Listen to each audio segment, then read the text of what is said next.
So, hello and welcome everyone to another episode of Fugitive Chefs podcast. Today we have Frederik Jensen joining from Copenhagen. Hi, Frederick. Welcome to the podcast. Hey, Fokwan. Thanks for having me.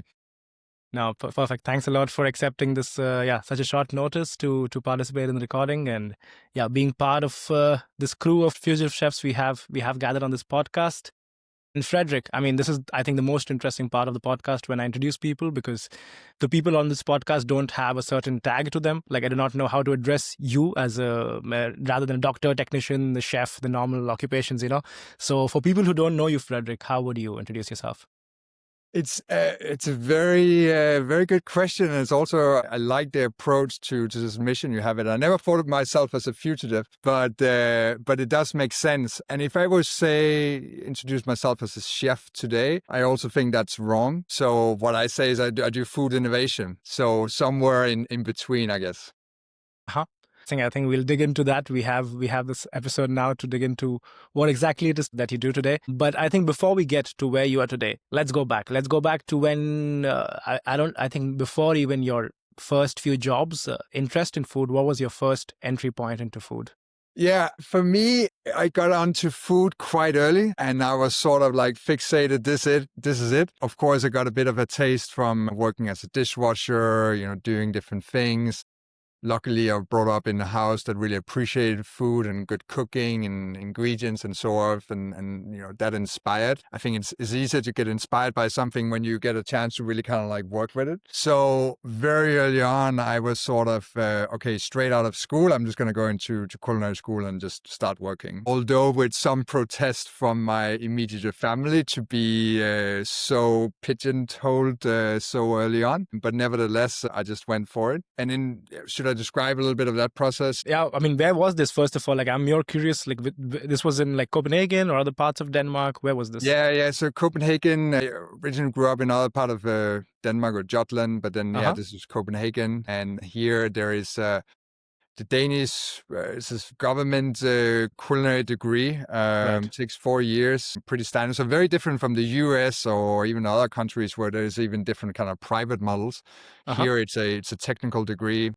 And would you say it's like different from current Copenhagen, like your Copenhagen of that time? I don't know if parents are as against the idea of being a chef in current Copenhagen. Like, do you think that was so different back then? So, it's come and gone. And of course, there's been a tremendous and still is, popularization of chefs and food and cooking and, chefs that are literally equivalent to stars and rock stars and so forth. Yeah.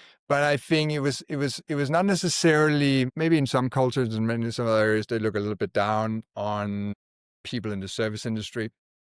Which is of course terrible, but I think it's more going into a kitchen or in the service industry. It's very hard work, right? It's very hard physical work, even philosophically impact, and then the prospects.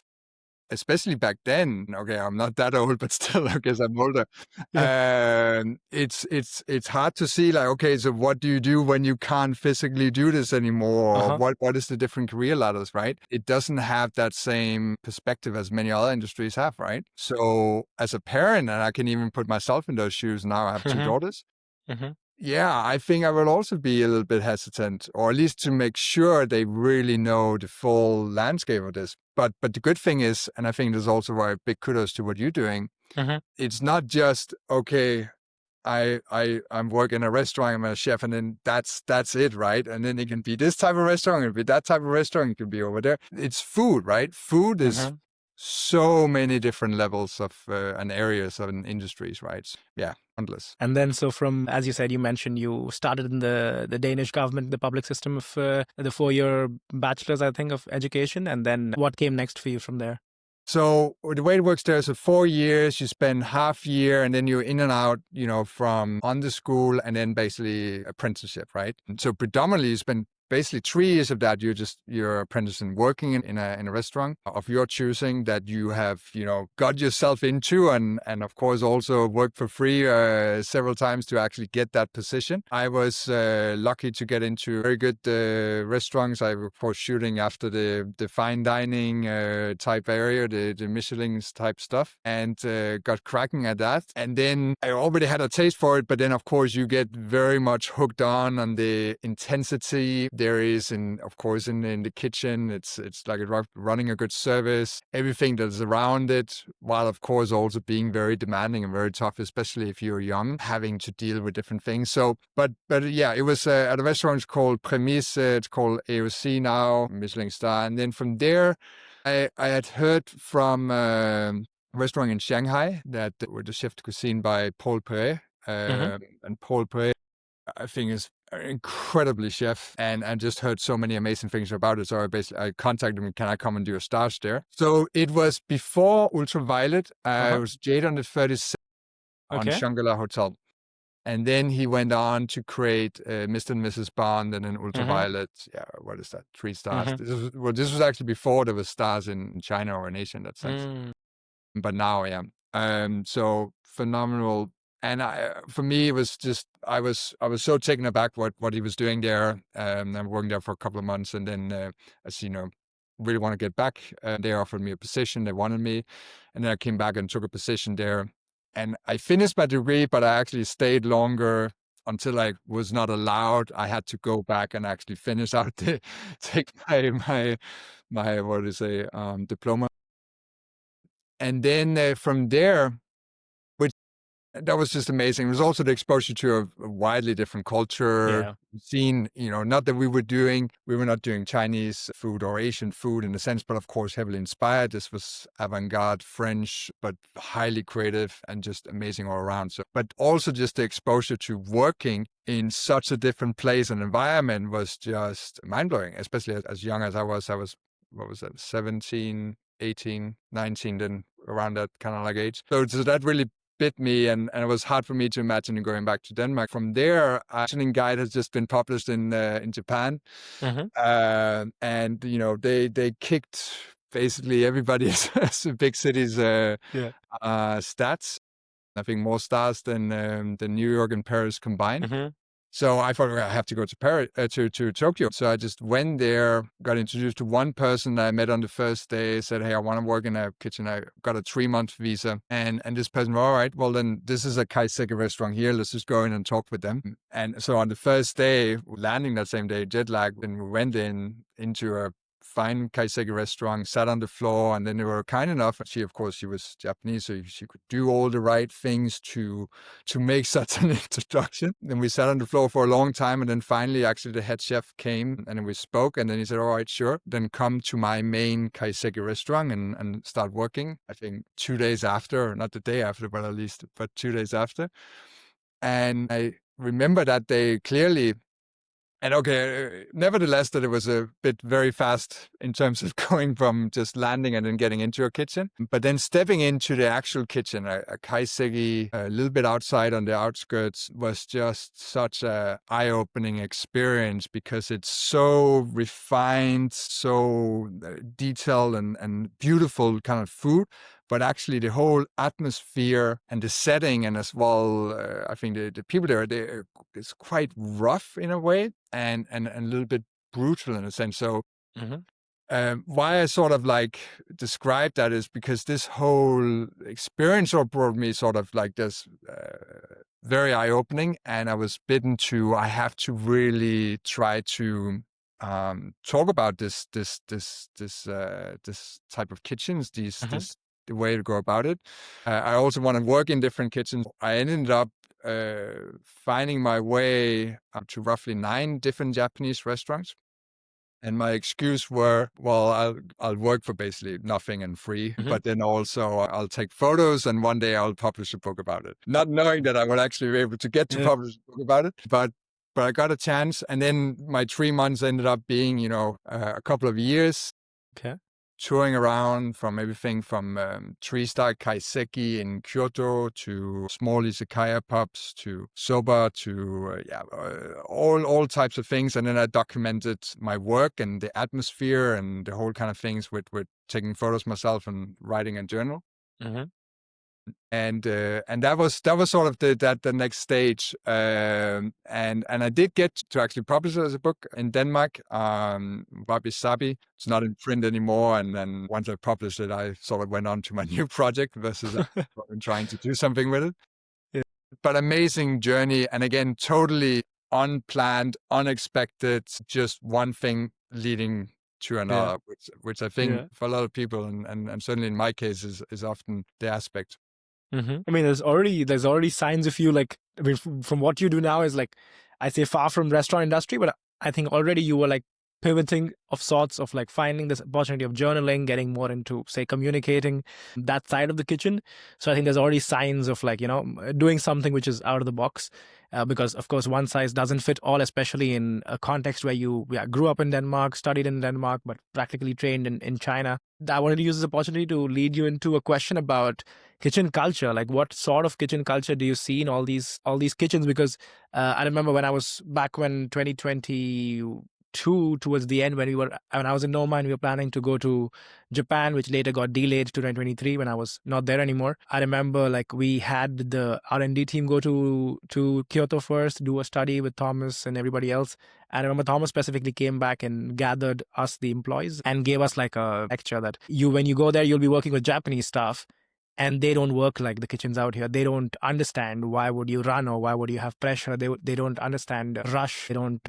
Yeah, the processing of things is slow. And now that I see it with my company right now, I've been 3 times now for other sort of food system deals, and also rhythm of business. Everything has a very different pace and a very different way of doing things. So how did you see that, the culture, the kitchen culture specifically? Yeah, you're absolutely right. It is very different. And I think, of course, even different kitchens too in the same country can have very different kitchen cultures and always some pros and cons. But Japan, for sure, quite different. And also, again, I would also say with some pros and cons. I think, first of all, there is a Japanese culture in itself and a way of sort of going around things that, of course, carried into the kitchen, which allow for a totally different way of really focusing, perfecting, fine-tuning, which is obviously also leading to the very exquisite food, and especially doing something like that when it's so simple, right? So perfecting, spending years and honing one craft, where these days, even chefs or cooks and things like that, they just want to move on up or to the next thing and things like that. So they really embody that. And I think both that they embody that, it also brings a different calm to the kitchen, because they know this is what I'm doing, this is what I'm going to keep kind of doing, and at peace with that. Now, it's very hierarchy based. Now, kitchen is always kind of quite hierarchy based, but I would say in Japan it's even to the fact that, they don't hide up the shoes. I guess it's similar even to the height of the chef's hat. But anyway, the height of the shoes. So, right, so the Yoricho, the head chef, would work on quite high stilts almost. Traditionally. So that aspect of that is quite strong. And then there's a very predefined way that you have to behave, or what you can and cannot say in different ranks. So my first day in Kyoto, my first walk with one that could speak a little bit of English and were taking me down to meet the main head chef. He told me that in Tokyo, it's a little bit more okay. Everybody can be their own personality, but in Kyoto, you are the same, basically, which was a quite unexpected sort of conversation to have. Now, and the other thing is, I guess we all hear about him screaming and throwing things in different kitchens. In Japan, it's still quite common to hit, and I've seen that. Whether that is like backhand, and even to the point of seeing when the head chef is too high in the owner on a different aspect and have to bend down to make sure that they can land properly. All of that is, of course, not okay. But it's just to sort of paint the picture. It's, while in the same time extremely supportive, you are such a caring team. You also really take rest in between, and you of course sit down with a meal and all that sort of thing. So very mixed aspect of some totally different. Yeah, right. I mean, I think for me, like whatever part of Japan I've seen, all these different trips, it's always, for me personally, it's like a culture I admire and I love the way they do things. But at the same time, it's not, for me personally, it's not aspirational. For me, I feel the way I am, the sense of hyper energy I have, of hyperactivity, I think I would like suffocate in that kind of an environment where I would be like, yeah, bound to. And I think there's a good part of it, which is you end up perfecting something because that's all you do all your life. Great. But I think it's, for me, it's a culture which I can admire from far. But yeah, immersing myself into it for like an extended period is kind of in my head toxic, because I think it's also based on the culture you're grown up in, where like for me, growing up in India, everything is fast. It's like survival of the fittest. Only the fittest survives. There's competitions and queues for everything because of the population. So for me, Japan is like the other extreme. But I think in that sense, yeah, it's I like a know what you mean. dying population. So in that sense, yeah. But I think there's still like a good takeaways from, and we've seen that. I think that's why we see in the kitchens mostly a lot of Japanese techniques applied, say in pastry or things like that, because that's again a craft which requires a lot of measurements and precision and things like that, right? So yeah, from there, then what happens? So you do the book, you I think come back to Denmark then, and what's your next interaction with the Exactly right. industry? So then I start to get a taste for sort of creating concepts, mainly first in the food service, kind of cafe, restaurant-ish kind of concepts. So that, okay, as a fugitive chef now, I start definitely slowly walking away from just there. And I was very much bitten by the aspect of sort of this, that, well, of course, I think most get into gastronomy because of the creativity of food, flavors, ingredients, what you can create. Now then put that more on a commercial aspect and sort of crafting a concept and the business around and all that. I think it even just made it even more multidimensional. And I thought that was really fascinating. And then, of course, also the scalability of it. You can create something that then, can impact, again, a little bit more people because you can sort of duplicate it versus if you're in one kitchen and you have those four walls of seats, right? So different aspects of scale, different way of working with a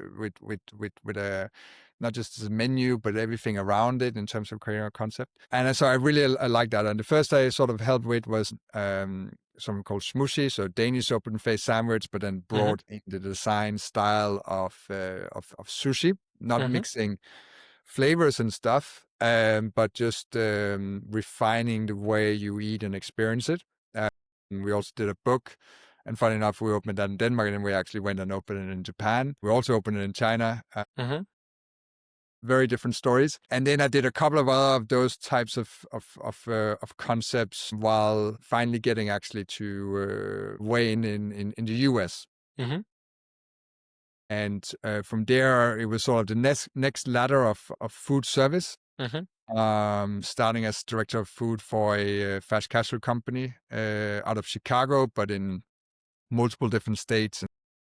I think there were roughly 30, 40 stores and 400 employees. And then now that again just increased the scale, the complexity, the sort of requirements to think around food, even to the point of like the sourcing of the ingredients, working with contract manufacturers that is making different specialized components or products of yours, to think, where can you get most value of impact from resources, from in team labor. And also knowing that, of course, the team itself is not like trained culinary people.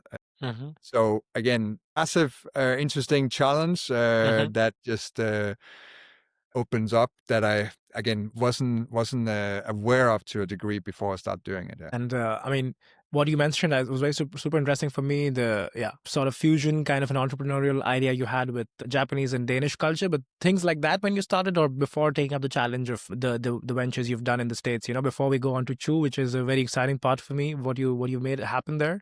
But before this, any sort of education into business or design thinking, or like was it so supernatural for you? Did you have mentors who guided you on this way, or how did you end up? Because for me, I think the people listening to this are, again, like, I want them to relate with you as much as possible. So coming with culinary education, working in restaurants, how do you make that pivot? Yeah, no, that's actually it's things I think about now. And so first of all, I didn't take any additional degrees or things like that. So everything has been just self-taught, learn along the way. To be honest, I wish I had. And I think if I had online type schools or even that sort of ability to do different things, maybe been as broadly understood, then I would have. Because I think if I did some kind of MBA on the side or some other kind of aspect of it, I think it would only just have helped me far better. I can only, frankly, recommend things like that because you're gonna, of course, improve one's own work, but of course also just it would open up the ability for certain type of positions, certain types of roles quite differently. Now, yeah, I was lucky, and in the sense of both, I come from very entrepreneurial families, from my grandparents to my mother to my father. I think it was just, in a way, just realized, I thought that was actually what you did. If you want to do work, you have to go and create the kind of work. So Right. everywhere around me has only, in growing up in a family, and even how that has influenced my own upbringing, has been entrepreneurship and doing stuff. Mm-hmm. So that way, that of course helps. Then fantastic, of course, mentors, people to work with along the way and learn from. The food service did in the US, the board of people there, massively talented people that have done major companies and within the food industry, both in McDonald's, Chipotle, and Pret a Manger, and a bunch of different things. So great exposure, and of course taking up as much as possible. So yes, I wish I had done more. Even like now, I think I'm too busy with different things and going away. But and of course, never too late. Mm-hmm. But the more you can sort of lay on to it, I think it's definitely, it helps open up opportunities for sure. Well, I think it sounds super interesting, the approach you've taken. I think that's also sometimes what I think of myself, because I did not go to a fancy culinary school, for example, in my case. Then I think because I did not go because I neither had the time nor the economics nor the country was in not the right moment for me to be there. I am kind of happy I took the route I took, because when I see now students coming out of culinary school, I think they miss what I had. At the same time, I would have been grateful to have some of what culinary schools teach. I think that's very applicable in your case also, because now recently I've been very interested into, after talking to you and more people like you in the industry. I'm reading business coaches, how tech field works, for example, in the States with the whole .com uprise and the crash. And I think food is going through similar instances of sorts, if you look at like direct examples. And many of them say, for example, that business school students keep like the MVP is getting improved and improved and improved, and they never really touch the user. Like it's never tested in real context, and they're like making just improvements. And that's again one fault with people who come out of business schools, because you're just in a very cushioned environment. So I think with what you did, you hit the ground running and then just kept on growing. But yeah, that's that's inherent into people in the kitchen, right? The only way to trial and error is to physically trial and error, right? I think that is also something I actually learned, especially working with food scientists or other things, which takes a very different approach. And it's a stark contrast. Yeah, that's what I mean. Always I try to, the idea of this podcast was born because I was stuck in a point where I was like, I don't want to work in restaurants anymore, at least for now. And so I might have to study, which is why I asked you the question, like, did you study? So I think for me, more examples like you and myself are a proof that there are skills that we might not have documents to support, but they are equally relevant. And as you say, if somebody can afford to do say an MBA on the side, or a MOOC about some business aspect while testing it out with real people like you were doing, I think could be a great plus. And I think moving on from there, so there we are with your story in the States right now. I'm very excited to know about you because I have been following it, reading about it. Colleagues of mine have traveled to Boston, met Adam and the team, and seen what's happening. Really? Okay. How funny. Yeah, so we are very much in touch. We had interns working in Chew at one point, and I met Adam this was in Switzerland 2 years ago at the Climate Hack, and heard about fast food, what he's doing with that. And then, he's super active in the community, doing a triathlon to be able to support that. So tell us about, like, I'm very interested to know, how does an idea like Chew take birth and what happens with it? Crazy journey, without a doubt. So I knew Adam from, we worked together in Shanghai. So we knew each other way back when, and he was in the US. He was doing a chocolate company, and the first other job I took with as a food service in this chain. It was an introduction that he gave to one of the board members, and then we started checking it. And then he contacts me at some point and saying, "Hey, I'm thinking to start a food studio, food innovation lab." Not really kind of knowing what that is. I don't think you even know what it was, but it sounded fun and cool. Yeah. We started chatting. I was in Chicago, he was in Boston, went there, and then basically we just, okay, yeah, let's do it. And our first part, we did not know what it was going to become, or exactly what it's going to be. We were about doing food innovation development, kind of really taking the culinary principle, merging with science. That was sort of like the different aspects. But our first part was actually a range of restaurants and different things, concepts are more in the food service area on the West Coast. But then from there, it went quickly into CPG or fast-moving consumer goods. Land, I think that can probably say, as the first customers and Kellogg's, right? So it went from food service to suddenly a big food type area. And it was, first of all, it was just me and him to begin with, the home kitchen, but then quickly just a first kind of lab, which in the beginning just looked like a little restaurant with a little kitchen over there in the corner. Again, not knowing actually what we were about to build. And then little by little, we sort of went along. We got some food scientists on board, starting doing these different projects. And it really took off because the idea, and especially Adam, which is definitely visionary and an amazing sort of sales in terms of pushing boundaries and trying to approach things and innovation. For me, is more making it happen, right? So he might go out selling X and then come, hey, we have to do, like, how are we going to do that? But then it was me and the team, whatever we kind of needed to go after. Okay, what could it become, and then bring it to life, right? That was sort of the general way it was kind of ended up being carved up. But little by little, it was a very interesting point in time because big food, they might have, the way innovation is done there is typically like food scientists. Some just do some process engineers and things like that, and then a marketing team. So you have a marketing team where you have this kind of very deep R&D technical team, sort of polar opposites in way of thinking and consumer, all that. And so the marketing team would draw up a concept and then tell the R&D team, now make this, and they will come back with something that was quite different. And then somewhere in the organization, then maybe there will be a corporate chef somewhere stuck over in a corner, coming with a twist to a lemon poppy muffin or something, whatever. So the aspect of really merging an approach with culinary people and food scientists, not just sort of less, okay, you do flavor and you do now stability and scale up, but actually really making them work side by side was quite novel, certainly back then, and maybe obviously in different ways, degrees now. So you take the aspects of culinary people, chefs, in terms of the speed, the trial and error, bringing things to life, to taste, to learn, to explore, to take these maybe very niche ideas in, whether it's flavor, but even sort of like form, texture, and elements, and marrying that with some that is really thinking about the scientific aspect or process aspect of it. And then, of course, you can have the marketing and the creating and the consumer, all that. And then doing that enable just innovation and development in a whole different way in terms of speed and the output.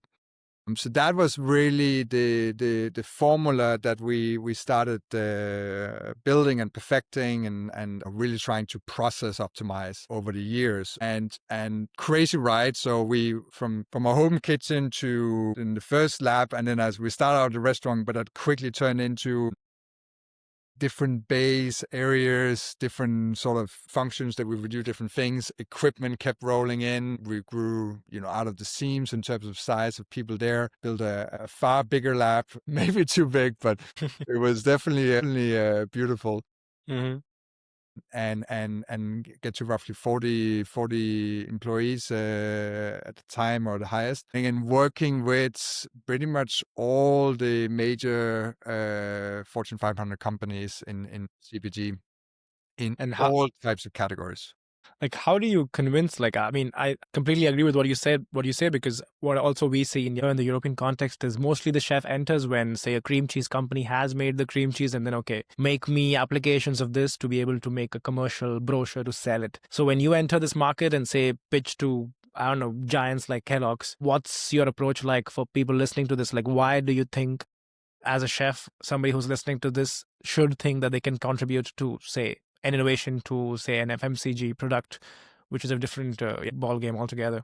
Well, first of all, fundamentally, it's all food, right? So why not, right? All food based upon ingredients going through a process of being created. Now, okay, very different dynamics has to be upheld to do it at a very large scale, which for some is super exciting. For me, perfecting something you can put on a scale and just do tons and tons, and getting out and impacting, an excitement to a massive amount of people. While at the same time, if you're doing that more nutritious, more sustainably in terms of ingredients, again, you're actually creating real change. And especially also if you're working with big foods, which all of them have some pretty bad products amongst them, but you're making what perhaps could be seen as an incremental change, but because of the scale is actually massive, right? Then that's really exciting. So now for some, that can be very exciting. For some, it's not, and that's completely fine.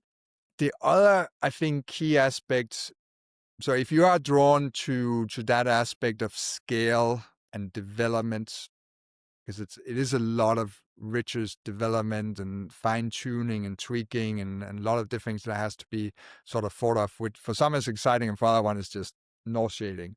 I have to do a DOE of 36 different formulas where I twist the different degrees of fat and flour and texture systems. And then again, no, let me just kind of cook with some fresh ingredients, right? And so very different aspect of that. And that's completely fine. So if you're drawn to that, and then the other thing we also definitely came to learn in our methodology, there is a way of the process thinking that is of course really important to either embrace to learn or already kind of have sort of inherent in order to really kind of enjoy and do it well, right? So it's not for everybody, but for the ones that is for, so much that can be done.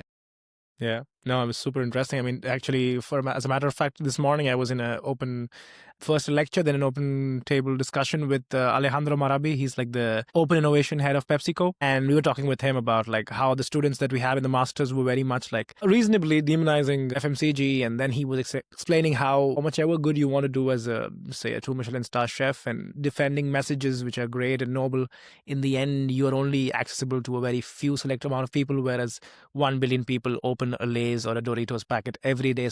The impact of big. So, I mean, I think people who are chefs, especially, who want to, I think for whom the purpose of their career can be, say, putting plate on the food and at a humble bar, or then making a larger impact. So I think it's the only way to course correct the system is to look at these bigger brands as kind of alliances, like the biggest acquisition which has happened now with the Poppy, on how they've taken that into their so that's again tapping into a whole wide space of consumers of functional drinks. Absolutely. And then I would also say to anybody who may have been listening there in the culinary kind of space, it's not just flavor, right? Flavor is, of course, massively important and is a big challenge in itself. But there's so many other dimensions that culinary people can and should bring. It should not just be as in terms of finding a flavor variant. Yeah, I think the experience, I mean, I don't know, opening a packet or texture or things that we do. And I think many of us as chefs, the things we learn or the things we end up doing depends on the scale of restaurant, how much margin it has to spend on R&D. I think scaling up many of these things could be, I think, really futuristic solutions. And I think chefs do have many tools which on some level, on food science level, industry has some answers to it. But then again, it doesn't know how to give the human component to those answers that they want to respond to. So I think, super, super interesting to see the story of Chew. So many tough lessons. and so many great successes, but so many tough lessons. So as you kind of do, when you go into it, like really read up on it. And in that sense, in terms going back in terms of education or other things, there's amazing books on it, but also so many different things because it is a whole different beast. And it can be quite painful if you have major failures. Yeah, I mean, I think I was one of the episodes of the podcast I was mentioning with a chef as well that I think of all the restaurants I've worked, all the careers I've done, I think the book of how to not do things is always for me bigger than how to do things. And I think that sets then a platform, and that gives me the best opportunity to pivot into where I was heading right now for you to come back home now in Yeah. this new venture, Neutromami. Yeah. Yeah, I would not indulge more in like things that you took from your previous chapter, but then how does this transition happen? Was it a call back to home or what brought you back into this now? Yeah. So in a way, after 10 years in the US and then actually back to Japan a little bit, but then while thinking on this, I wanted to get back to Europe. That's sort of more geographic and kids, but also I think Europe is good opportunities of doing an impact. But more importantly, in what this company is about, Neutromami, which is very much all based upon the years in product development and innovation.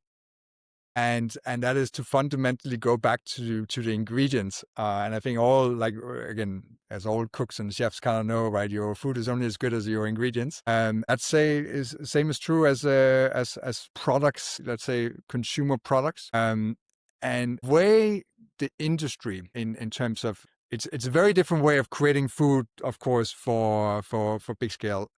And here you're working with all these different ingredients doing one different function, and everything is highly kind of segmented. And that's, of course, could be very customizable, but in the same time, it's also extremely challenging in terms of building your food. You have to work on the texture system, the flavor system, what kind of nutrition profile, and then you need what kind of claims you need to go after, and what kind of shelf life, and what's the process. And then you end up with the situation that we see most food in today, because you, as a developer, you add an ingredient, something else goes a little bit bad, and then you have to, let's say you add a protein, then now you need to mask the bitterness of that. Oh, then you're adding that.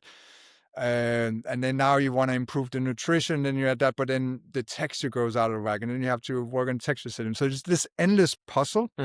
And you always end up in some kind of compromise. That's just really how it feels, and a lot of work. So whether the compromise is on the taste, texture, or nutrition, the ingredient line being very long, or the clean label aspect of it, or everything that is associated with what is becoming a more known term in terms of ultra-processed food, which now that's a whole other topic in itself. Yes. It just felt like I've been doing, clean product development for many different years, but it feels like there's a new need to take to the approach to the ingredients itself. And of course, also to bring a little bit of that culinary aspect of in that, because when we're cooking food, the things are actually doing different function in one ingredient, not just like I've extrapolated all these different functions and then combined in a mixture. So going after basically multifunctional ingredients that you can do more with less, so you can realize a better foundation of food that is also more wholesome, gives taste properties, give texture properties, give nutrition properties. That was really sort of the mission, inspiration into building this company. Really going after the complexity, the excessive use of additives that we see in our food system, trying to deliver something that is far more wholesome, clean label, but of course still super tasty and all the properties that we want. And then maybe also definitely, not maybe, but as a by effect, let's almost sell it like that, all-based ingredients. So that's what we're doing. Of course, we're doing that through fermentation. And so for a layman thinking about Neutromami as a company, am I thinking of like a retail segment product, like a processed product company, or is it an ingredient company for B2B business? What is Neutromami for? No, and I forgot I didn't say that. So ingredients, Ingredients. B2B into manufacturers. So in a way going the whole way back and doing innovation on the ingredient, which sounds, I guess, could sound extremely boring as I come to think of it from a culinary perspective, but I think it's widely exciting because it also enabled in the innovation itself of that food product, the way you go around building it and creating it to be quite different. But yes, we sell an ingredient. It looks like a powder. It looks quite ordinary, but then to enable new types of products. Yeah. Okay, super interesting. And how do you see?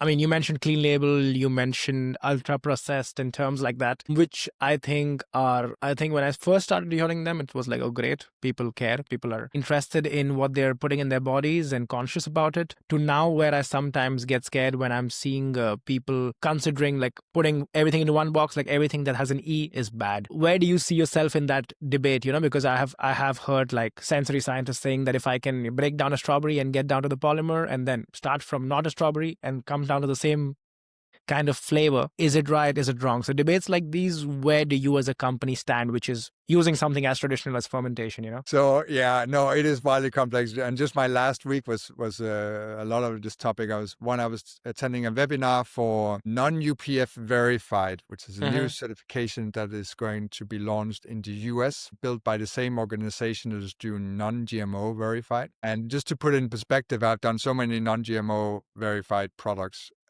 Even things that based upon ingredients that has never been associated with genetically modified, so there's in a way no point, but it became necessary to communicate to consumer the health aspect of it. Non-GMO represents 40 billion in annual US dollar sales, so a major kind of part. And then now they're doing non-UPF. And then I was attending a talk by 4 different people at Copenhagen University, all coming with a very different aspect and focus on it.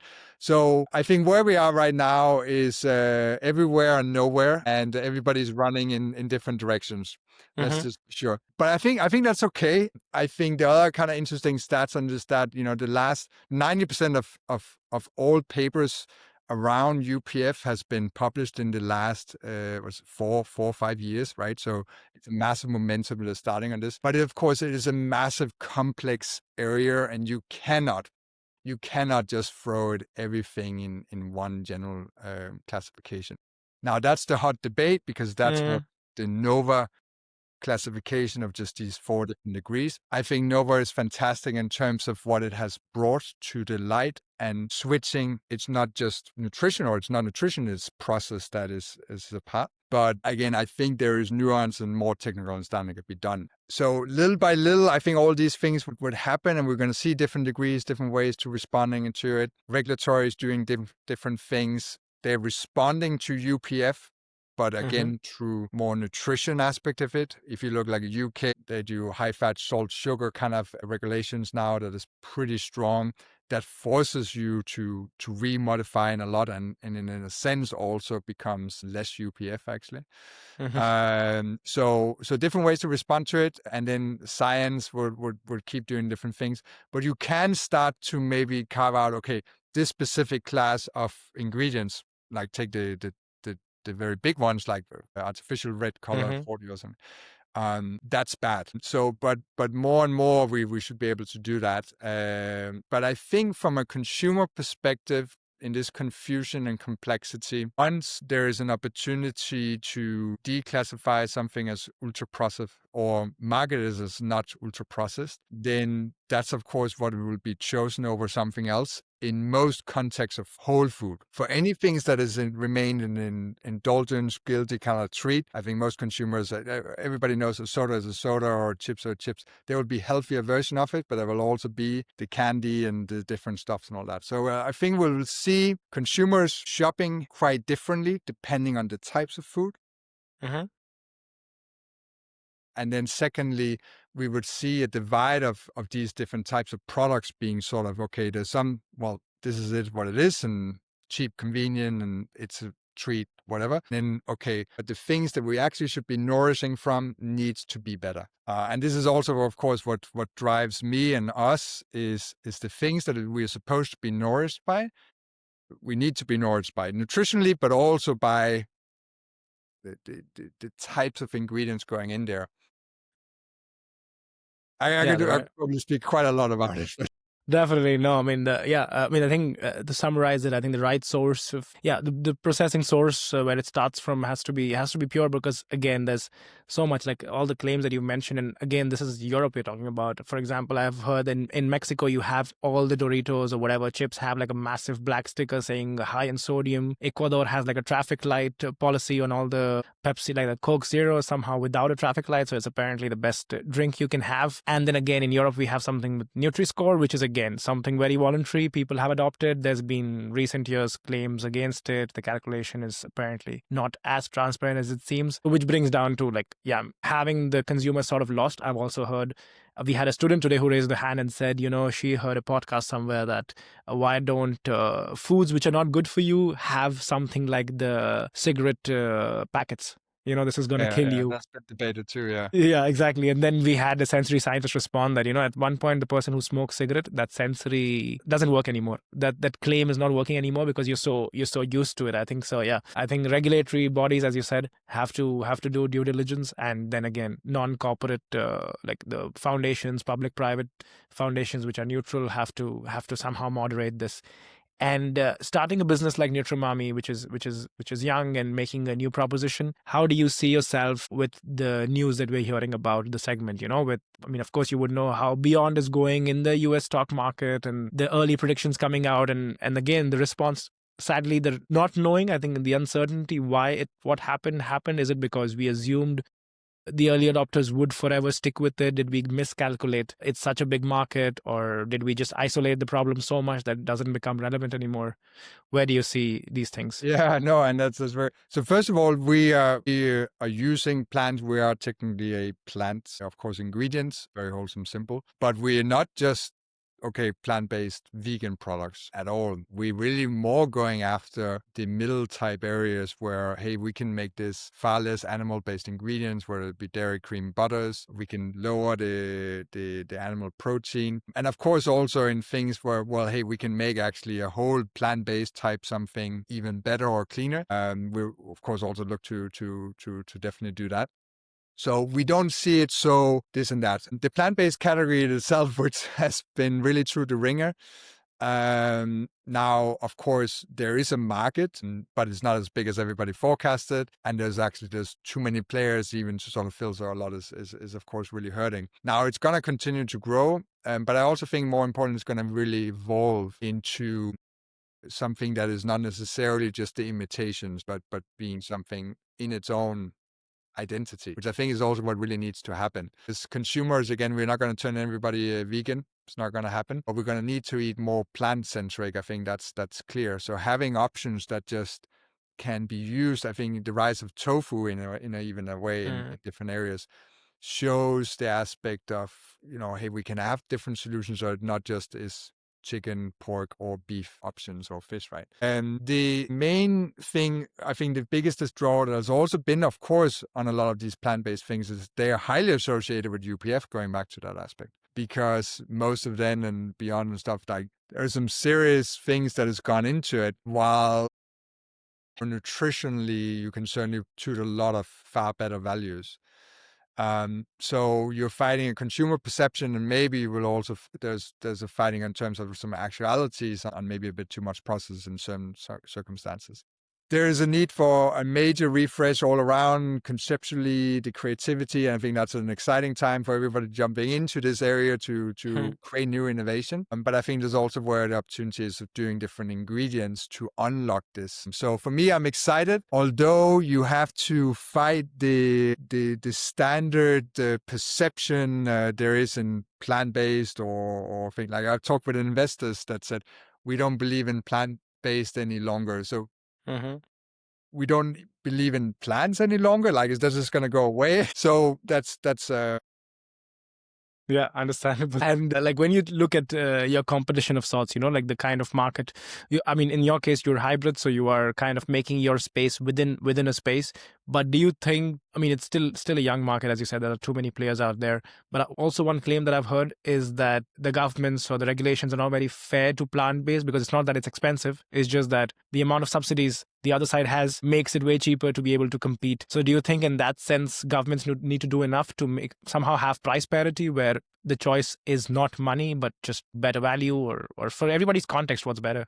Yeah, no, it's insane.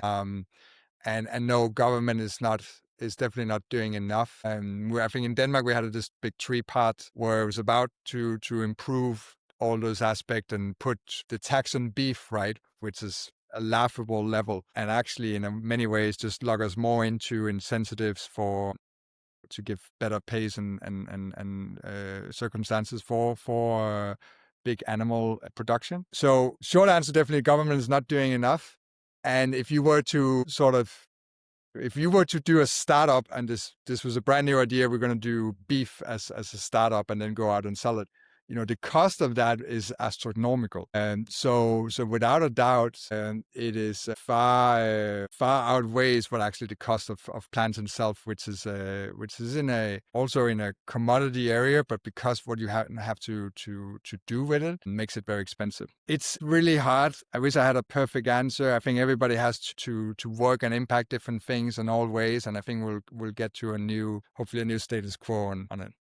And shifting to more positive things, talking about let's go back to Neutromami. For somebody listening to this, I think you explained very well the business proposition, but I would be also interested in what future are you looking at, like what kind of projections you're doing for yourself in this, what kind of problems are you answering to, but more than that, I would like to know what kind of profiles are you looking for? Because I know, for example, Nabila, somebody I know who was on this podcast before, is part of that part of the organization. So what other kind of profiles do you look for a startup like this?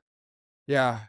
Well, we have more ambition and drive than is maybe good. So we wanna do a lot of stuff, and it's particularly this cross fermentations that we are applying and building that platform in terms of layering different effects through one whole food medium. And then in parallel, what is the solutions that we really see is necessary in the market? What is the different combination of effects and functionality that we really think makes a big change and solving key problems, whether it's problems for the consumer, the problems for retailers or manufacturers, taking all that in. And there, again, within the sweet and savory and all food is massive. Then take it even further into sort of functional health space, even more opportunities to go a whole new way around functional health, again, through a whole food medium by having different key functions in one versus, again, where functional nutrition generally is, again, different extrapolation or synthetic elements kind of composed. I think there's a new opportunities to go about that too as well. So too much ambition, but we also have to focus on creating some results right here, right now, and that's what we're doing. So of course we need to grow this team well over time, and I've been super fortunate with the team we're having now, including Nabila. We would have to. It is because we broaden on different functionalities. So Nabila, that's now we're in the flavor and sensory department, which is a massive part. We have Tutu, which is more the fermentation and process and the interactions of that. And we have Jacob, which is more culinary applications, because we have to take our ingredient into more innovation in solutions and how to sort of use and apply that in the best way. We need to go next, probably deeper around texture properties, because every texture properties are so widely different, whether it's like a fat texture properties or it's like a gelling properties. So texture is a function area we're going to be. We also have to do more culinary in terms of probably gastroscience, which I think is a fantastic degree. That is definitely something we would look on our radar to find the right person to come in and mix. Also data, because what we do can be complex. We have to be very smart about how we go about it. Trial and error, yes, but it has to be as intelligent as possible. So we have to leverage the tools that are more and more frequently available, and generate data and partnerships that we can accelerate this development. So we will also look for people that is more data technically inclined individuals. Yeah, super interesting. Who would think a chef who started off in a school in Denmark and then go to China, Japan, would be then scouting for a team like this, but that's the beauty, I think, of the possibility chefs have shown to the industry that, what, we're going to get into this and structure it the way we will take the good for what is there, and we'll bring what we've learned from our past. So I think to conclude this talk, I would like you to highlight, like, sitting now at this point where you run a company like Neutromami and all that you've told us before, what parts of your chef past are the ones that you hold on to right now and the ones that give you the vision to be able to lead in what you do today? And a follow-up to that, what would you advise people who are in the restaurant industry, who have maybe ideas like you, maybe who are at the point you were when you left it? So yeah, two-sided question on what do you bring from there and what do you suggest somebody? So I think, first of all, food is, I think, one of the most personal thing you can almost create and sell, because it is a thing that, other people put inside their body, and to give many different emotions and nourishment. So it's a concept. And I think culinary people or from a culinary background understand that emotional part quite well. And that is super important. I think it's super important right now, especially as we look to think about our food systems and how we go about the ingredients and the food itself and all that. So that emotional part, that emotional anger, I keep kind of bringing in, and I think that should really be valued, I think, for everybody. And then the other is I think in a kitchen, you create, you take actions, and we learn by doing. So that is definitely also what has got me through the whole kind of journey now, and also now, especially in a startup, is about taking action, learn, do, evolve, fail, try something else. Those are really, really, really good skills to have, I think, and embracing those. Great, Frederick. Any advice for the future? Any advice for people listening to you? Well, just like I think your mission. Food is so much more than, of course, a restaurant or a dish or things like that. It is so interconnected in so many different ways. So there's so many different opportunities. And I think education in terms of layering on to food in itself is a massive advantage, especially now. So I think I can only underline that taking on these auxiliary, maybe doesn't even make sense types other learnings in would be is super helpful. That's been a great chat, Frederick. Honestly, I mean, I knew about you through what I've read, what I've heard from industry peers. Yeah, I think this podcast is also for me a great opportunity personally, apart from all the people listening. Yeah, dive into people like you, and it's every time. I think every conversation ends with being just struck by. If you wouldn't told your story like this, I wouldn't have known that you were a chef before, So first of all, I would close by saying thanks a lot for participating, for sharing us with us your story, and yeah, it's been a pleasure. No, thank you for having me, Fokran, and love your mission, what you're doing here. Super, super good. I wish I had that when I was younger, frankly. Thank you so much.